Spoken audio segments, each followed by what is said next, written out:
नमस्कार. मी राहुल कुलकर्णी. श्री देवेंद्र फडणवीस यांच्या सरकारचा 1 वर्षाचा कालखंड पूर्ण होऊन काहीच दिवस झालेले आहेत. त्या काळामध्ये आता दुसरे मंत्री ठरलेले आहेत श्री माणिकराव कोकाटे, की ज्यांना आपल्या मंत्रिपदाचा राजीनामा द्यावा लागलाय. त्यांच्या आधीचे जे प्रिडिसेसर होते, श्री धनंजय मुंडे यांच्याकडनं त्यांनी कृषी मंत्रिपद घेतलं होतं. ते कृषी मंत्रिपदही त्यांचं गेलं आणि आता त्यांना बिनखात्याचं मंत्री व्हावं लागलेलं आहे.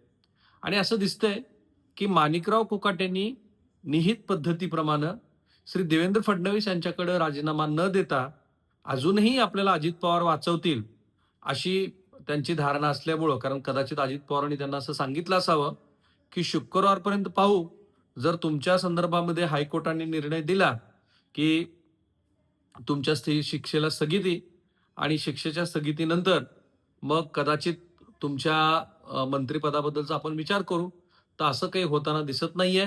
माणिकराव कोकाटे यांना आत्ता तुर्तास तरी बिनखात्याचं मंत्री राहावं लागणार आहे. म्हणजे अजूनही नाशिक जिल्ह्यामध्ये माणिकरावावरती जो स्टेक्स अजित पवारांनी लावला होता, तो त्यांच्याकडे तसाच कायम ठेवला. म्हणजे कोकाटे यांच्याकडची जी सगळी खाती आहेत, ती आता देवेंद्र फडणवीस यांच्या शिफारसीनुसार, कारण ती राज्यपालांना तुम्हाला शिफारस करावी लागते, ती आता अजित पवार यांच्याकडे गेलेली आहेत. कारण अजित पवार यांच्याकडंच त्यांच्याच कोट्यातलं हे मंत्रिपद होतं आणि ज्या 2 मंत्र्यांचा राजीनामा झाला आहे, तेही अजित पवार यांच्याच गटाचे आहेत. म्हणजे आधी खरं तर छगन भुजबळ यांचा राजीनामा झाला होता. नंतर त्यांना म्हणजे परत घेतलं गेलं छगन भुजबळांना, म्हणजे नव्हता त्यांचा समावेश झाला. तेव्हापासून राज्य मंत्रिमंडळ चर्चेत होतं आणि आता तर थेटपणे हा दुसरा मंत्री असणार आहेत माणिकराव कोकाटे, की ज्यांना आपल्या खात्याचा राजीनामा द्यावा लागला आहे.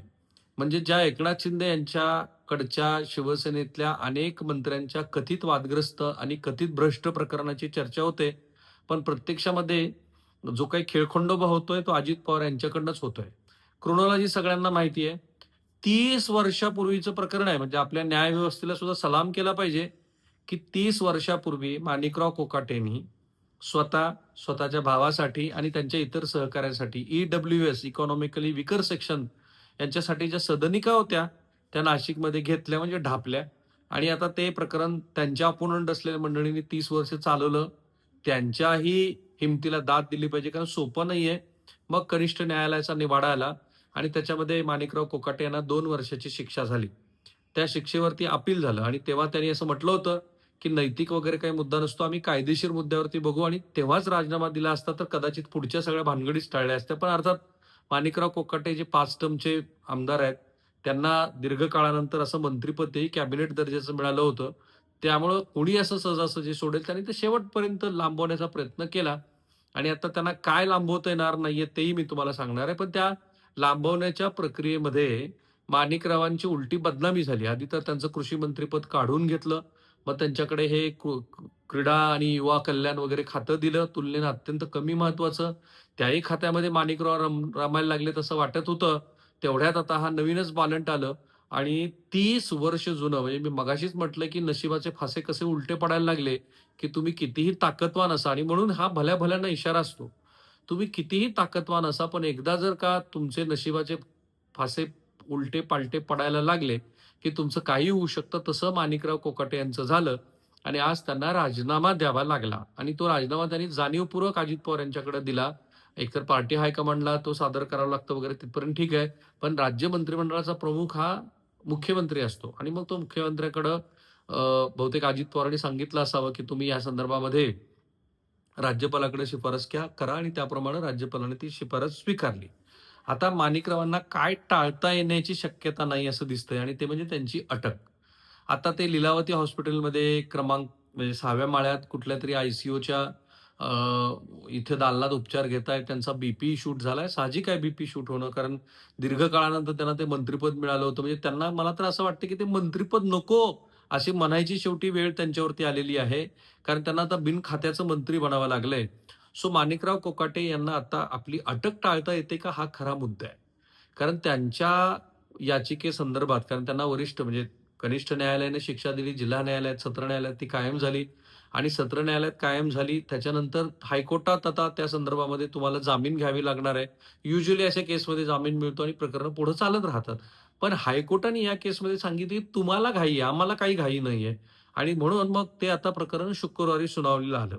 आता मधल्या काळामध्ये इमॅजिन करा, कारण त्यांच्या विरोधामध्ये अटक वॉरंट जारी करा असं त्यांची ऑपोनंट पार्टी जी आहे कोर्टामध्ये गेली, कारण ते पण वकील आहेत असं दिसतंय. तर त्यांनी कायद्याचा पुरेपूर वापर माणिकराव कोकाटे यांच्या विरोधात केला, जे स्वतः कायद्याचे पदवीधर आहेत. आणि मग त्याच्यावरती असं झालं, की त्यांच्या विरोधामध्ये पकड वॉरंट निघाला. तर ह्या कायद्याच्या ज्या छोट्या-छोट्या बाजू आहेत ना, त्या आपण लक्षात घेत नाही. बघा, एखाद्या प्रकरणामध्ये शिक्षा सुनावली, साधारण आपली धारणा काय असते, एक तर त्यांना पोलीस जेलमध्ये टाकतील, संबंधित आरोपीला, किंवा तो आरोपी अपिलामध्ये जाईल. मधल्या काळामध्ये जी अग्रीव्ड पार्टी आहे, ज्याला ह्याच्यातनं काहीतरी नुकसान झाले, ते कोर्टामध्ये जाऊ शकतात, हा ह्याच्यातनं धडा आहे. तो त्यांनी बरोबर माणिकरावांच्या विरोधात वापरला, कायदेशीर कज्जे सगळे, आणि माणिकरावांना राजीनामा द्यायला भाग पाडलं. सो सॅल्यूट टू देम, की कायद्याची सगळी त्यांनी जी काही शस्त्र होती ती वापरली. आणि पुन्हा तेच आहे, की 30 वर्ष ज्या न्यायव्यवस्थेनं माणिकराव कोकाटे यांनी ज्या कुठल्या गरिबाची ती सदनिका हडपली असेल, त्याला आज तशा अर्थाने न्याय मिळाला. समोरची पॉलिटिकल पार्टी पण पॉलिटिकल आहे, त्यामुळे त्यांचा जो काही तो राजकीय डाव प्रतिडाव होता, आपण असं समजूया. पण आता माणिकरावांचा ह्या सगळ्या प्रकरणामध्ये राजकीय डाव प्रतिडावात जी काही राजकीय हानी व्हायची ती होईल, पण ती सदनिका मूळ त्या माणसाला मिळायला हवी होती, ज्या माणसाचा त्याच्यावरती ड्यू होता.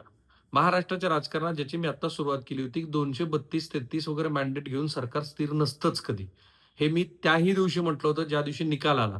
आजची स्थिती अशी आहे, की फक्त 2च नाही, आणखी 4 ते 5 लोकांवरती गच्छंती येणार आहे. आणि ती गच्छंती मी तुम्हाला सांगतो, की ते एकनाथ शिंदे यांच्याही पक्षातल्या मंडळीवरती असणार आहे, श्री अजित पवार यांच्याही पक्षातल्या मंडळीवरती असणार आहे आणि भाजपमध्ये पण असणार आहे. कारण देवेंद्र फडणवीसांचा असा होरा आहे असं म्हणतात, की जूनच्या दरम्यान जेव्हा स्थानिक स्वराज्य संस्थांच्या निवडणुकांचं सगळं संपलेलं असेल, त्या दरम्यान काही लोकांचे राजीनामे घ्यायचे आहेत. त्याच्यात काही कोकणातले असतील, काही मराठवाड्यातले असतील, आणि मराठवाड्यातले जे बोलघेवडे आणि अत्यंत भ्रष्ट आहेत असं साधारणपणे चित्र तयार झालेलं आहे. तर त्या लोकांच्या विरोधामध्ये देवेंद्र फडणवीस ॲक्शन घेतील असं म्हणतायत. आता बरेच लोक वेगवेगळ्या पद्धतीच्या प्रतिक्रिया देत आहेत. विरोधकांसाठी हा मोराल बूस्टर आहे. कारण माणिकरावांचा राजीनामा झाला नाही, त्यांचा खातेबदल केव्हा झाला, जेव्हा ते कथितरित्या जुगार खेळताना दिसले. आणि त्या प्रकरणामध्ये माणिकरावांचा तो जो व्हिडिओ आहे तो व्हायरल झाला. त्याच्यावरती खूप प्रतिक्रिया आल्या. शेवटी न राहून मुख्यमंत्र्यांनी 2 वेळेला नाराजी व्यक्त केल्यानंतर श्री अजित पवारांनी त्यांचा राजीनामा न घेता त्यांचा खातेबदल केला. कारण ती अजित पवारांची गरज आहे.